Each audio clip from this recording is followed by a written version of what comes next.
Mga tol, bali meron na tayong dito mga tol, booking mga tol.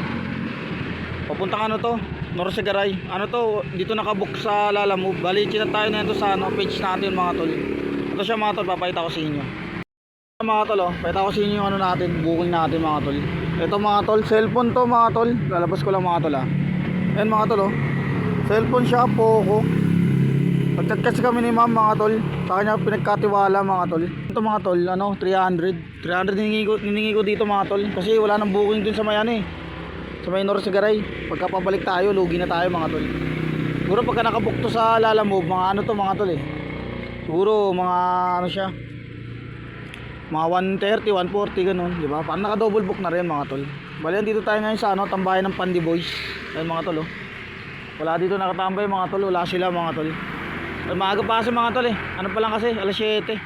Ayan si Lamog mga tol. Wala na yung cover natin mga tol, tinanggal ko na. Kasi sira na siya mga tol. Hindi na natin siya magagawa ng paraan. Ito yung tayo, nasemplang tayo mga tol. Kung naalala na nyo, ito yun, nasemplang tayo. Nilagyan ko na siyang pandikit.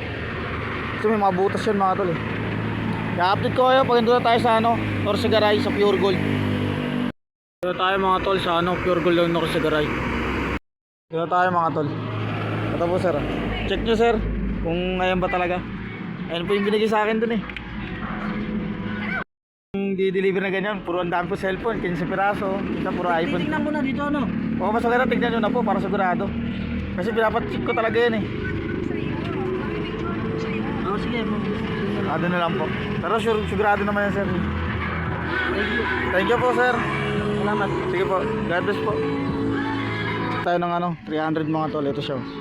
All goods na rin mga tol, ano lang naman yun, 10 km. Tapos may lumabas kanina ito, Pandi Norsagaray mga tol bad trip mga tol. Pwede ito minuyan lang mga tol mga tol, minuyan lang mga tol. Sayang mga tol sabihin na sana natin ito kanino, nagkaroon pa kanina Norsagaray kasi wala akong mahanap sayang. Kaya hanggang dito na lang mga tol, ingat sa mga bumiyahe. God bless sa atin lahat.